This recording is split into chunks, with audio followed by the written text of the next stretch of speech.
Hey guys, welcome to Module 4, and today we're going to look at the origins of European exploration, and we are going to particularly focus on Spain, Portugal, and their beginnings of interest in the New World. Okay, so that's what we're going to look at today, and particularly how those countries came into contact with the indigenous peoples of Latin America and the effect that they had on both the Inca and Aztec civilizations. So two of those big three we'll look at today.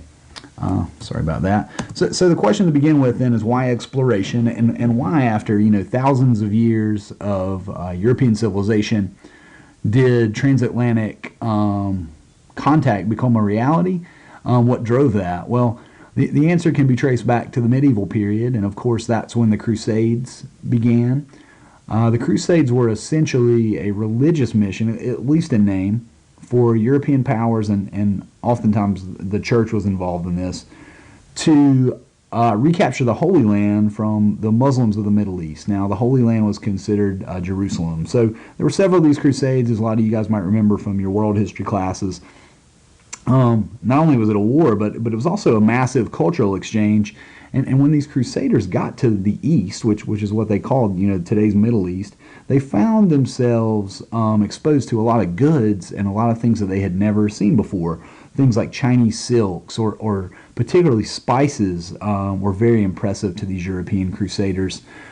Things like pepper, things like cinnamon, things that we take so for granted today were brand new to these people, and they knew that they would be of massive value in Europe.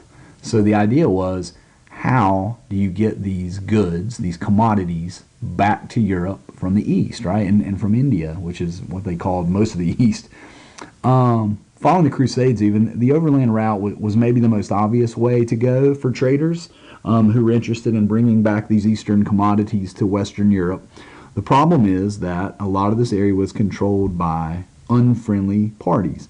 It could be bandits, it could be unfriendly kingdoms, particularly the Ottoman Turks, who had come into power in the region west, or I should say east, of Italy, were very unfriendly. They, of course, wanted to be paid for these forays into their territory. So the problem becomes for Western Europeans, how do you get these commodities, right, when it's such a dangerous and expensive business? So at this point, Western Europeans start to look at a sea route, perhaps. Now, again, we sort of have to go back in time just a bit. The reason that a sea route even becomes possible, the reason that going to the east, quote unquote, by ship even becomes an idea, is because of the Renaissance, right? And the Renaissance was that rebirth of learning that we see throughout Europe in the 14 and 1500s. There are three main Renaissance time period inventions that allow for this type of exploration that we're going to see by sea. Maybe the biggest is the caravel. The caravel is the three-masted sailing ship. It's a sort of dependable ship. It's easy to navigate. It's pretty fast in comparison to what we had seen before. And these are the ones like you probably are familiar with that Columbus actually sails when he comes to the Americas.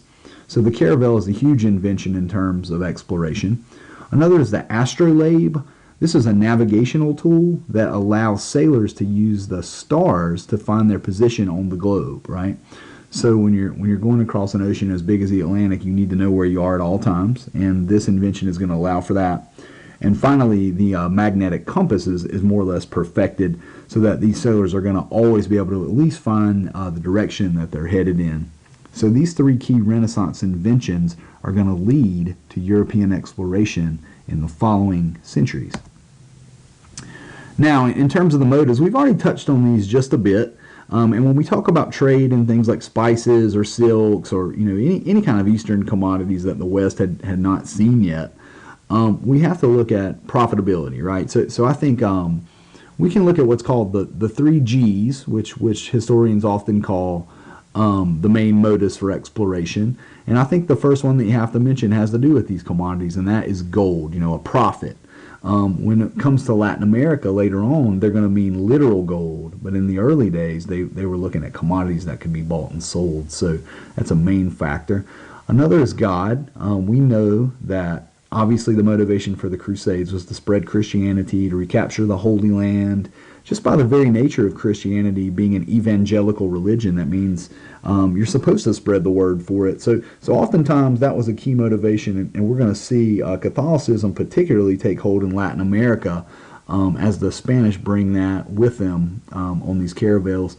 And the other thing is glory. You know, by this point in history, European countries had started to form. We're going from disparate kingdoms to more unified nation states, and the rivalries there begin. France, England, Spain, Italy. Italy's later, but Portugal. These are going to become countries, and when they become countries, there's going to be this sort of enthusiasm for planting their flag and for colonizing. So again, this glory to country is going to become a big motivating factor for exploration. So the 3 G's are important to remember: gold, God, and glory as driving forces that are eventually going to lead the Spanish to Latin America. Now, Portugal is going to lead the way, and it seems like sort of an unlikely nation if you know your geography. Portugal is this tiny little country just to the west of Spain on the Iberian Peninsula, but it has 2 factors going for it that are going to allow it to become a leading power in exploration.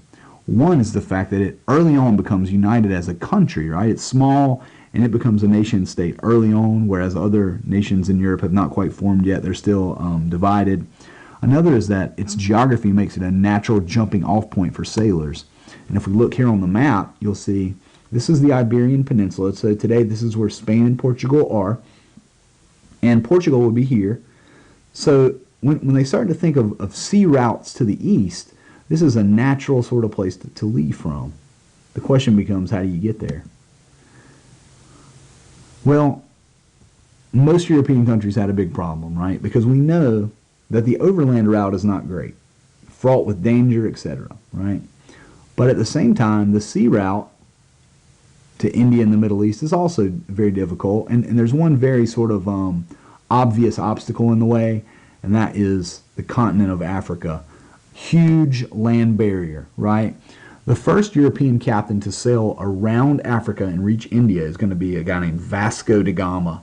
Now, his trip takes 2 years to get there and back again. It's an incredibly long voyage. In fact, it's further around the Horn of Africa than it would have been to sail all the way around the equator at the center of the earth. I mean, the distance is just really outrageous. He makes it and proves that it can be made, however. And once he does that, he sort of opens the door. But here's the catch for the rest of Europe, right? Da Gama is sailing for Portugal, and the Portuguese sort of corner the market on the African coast. So they're stopping in these little places, they're establishing trading posts that are friendly only to them, and these are necessary in a lot of ways for this important voyage. So other countries are sort of left out in the cold, and with Portugal cornering the market on the sailing around Africa route, the other European countries have to find a different way to the east. This is when Spain comes into play. So Spain becomes a unified country in 1492 when the kingdoms of Aragon and Castile are united by the marriage of Ferdinand and Isabella. From their throne room, right? They're kind of jealously looking at Portugal's progress. They're looking at the money that the Portuguese are raking in through this eastern trade, and they're looking for a way to get in on the action. In 1492, an Italian captain named Christopher Columbus comes to Ferdinand and Isabella. He says to them, hey, I've got this idea. Rather than sailing around Africa, I propose sailing west to get east. Columbus, like most educated people of the time, knew that the earth was round, and he knew that eventually by sailing west, you would get to the east, to China maybe, or where they were really trying to go, India, or what they called the Indies. So, Columbus had the right idea. What he didn't know was that there's this huge landmass in his way, which of course is North and South America, or Latin America. Now, the idea was sound, I suppose, but the science wasn't quite there. He also wasn't quite aware of just how big the Earth was and how big the Pacific was, because even if the American continent hadn't been in the way, he surely would have died in the Pacific, because it's just such a huge ocean. But he gets the backing. He sets off with 3 ships, the Nina, the Pinta, and the Santa Maria, and he sails west in search of that shorter route than going around Africa that his Portuguese counterparts had discovered. 2 months and 9 days into the journey at sea, he spots land. They return to Spain 2 years later. Of course, at first, and this is probably pretty believable, at first Columbus thought that he had reached India, but after a while, and after a short while, he realized that he had stumbled upon something else entirely that's going to change the course of human civilization forever. Now, when he comes back to Europe with this news, Spain and Portugal begin to sort of fight over claims in the hemisphere, like who's going to have what in terms of exploration. It's interesting that they don't even take any mind of the indigenous peoples who are already living in these areas. But both of those nations are Catholic. So, of course, the Pope steps in to help sort of settle this squabble that they have over who's going to take what. And they come up with an important treaty called the Treaty of Tordesillas. And the line for that is here on the map in purple. What they say is that everything east of that line will belong to Portugal. Everything west will belong to Spain. And what they didn't understand was just how much was west of that line. So they don't get this yet, right? But ultimately what that's going to lead to is a division of the world, so to speak, at least in theory, between Spain and Portugal. And what we're going to see in Latin America is very important. Portugal is going to get a large part of Brazil, but Spain is going to get the rest of Latin America. And of course that's why today in Brazil they speak Portuguese, whereas for most of the rest of Latin America, the predominant language is Spanish. So we'll pick up there tomorrow, and we're going to look at Columbus as that first explorer, and we're going to see just how his interactions went early on with the indigenous peoples of the Americas.